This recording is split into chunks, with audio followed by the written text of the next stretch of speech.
went back to work this week, and this is so embarrassing, but clearly I've been struggling a lot. So he's got the kids upstairs, and I'm gonna clean either until the baby cries or until I have to pump again. Let's go. I'm gonna figure out where to start, so I think I'm just gonna put everything on the bed and we'll go from there. Man, it's been a long time. Something about walking out to the van in the middle of the night to do a voiceover just feels so Anyway, right. I'm sure you're asking yourselves, how the heck did you let it get this bad? Well, with me being attached to a pump basically 24/7, Carl's been doing the bulk of the cleaning. And he's been the most incredible support system. But now that he's gone back to work, my kids just kind of play by themselves while I pump. And then by the time I'm done, I have to restart everything over again, and I don't actually have time to clean. My breaks are just spent taking care of my other two kids. And I'm sure I'll get into a good routine eventually, but for now it's been really hard. But doing this actually felt so incredible. It felt so good to get on my feet again. I will say, after essentially not moving for 6 weeks straight, then spending all this time cleaning and getting up and down, my muscles are so sore. Like, I literally feel like I ran a marathon. Absolutely cannot have my hair down anymore. Seriously thinking about chopping all my hair off at this point. Somebody please talk me out of it, because literally every time I cut my hair really short, I end up regretting it a month later. I actually haven't had a haircut since May of 2022. Unfortunately, that also includes trimming. Just thank you notes for my online baby shower that I still haven't sent out. I am so sorry. I was sick when I did that, and I didn't want to mail sickness out, and then I had the baby, and it's just been so crazy ever since. They're literally written, put in envelopes, and stamped, and I still haven't taken them to the post office. Tell me why getting out of the house literally takes us like 2 hours. It's been rough lately.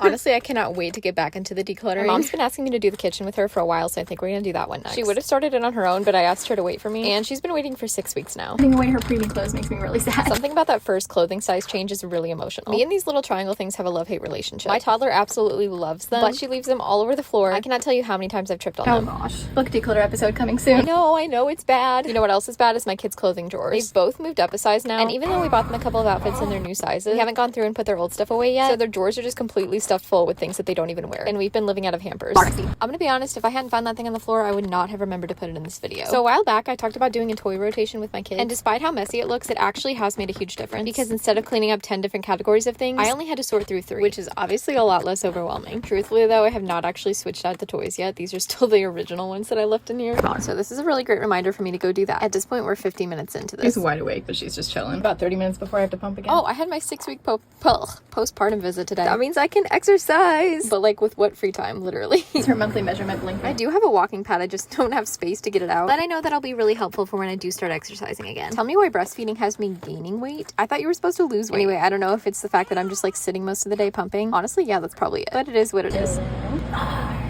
An hour and 10 minutes into this, and we finally had our first real cry. She'd been kind of like whining on and off, but she hadn't really cried up until that point. 4 pacifiers while cleaning up. I'm pretty sure my toddler has been hiding these. They're like contraband in this house. We're trying to wean my toddler off of pacifiers. If you have any tips on how to do that, please tell me, because it's actually been so difficult. She won't sleep without one. They have handles on the bottom. And like, I've heard of people cutting the tips off of them, but the problem with that is we actually do use them for the baby. It's complicated. If everyone's concerned, I do empty out the lint trap. There were some wild accusations when I posted that dryer video. At this point, I just roll with it. People are always going to make assumptions. That's just how life is. And things honestly got a lot easier when I stopped caring. I'm already past my pumping time. These baskets are going to go back in the laundry room until I have time to fold them and put away.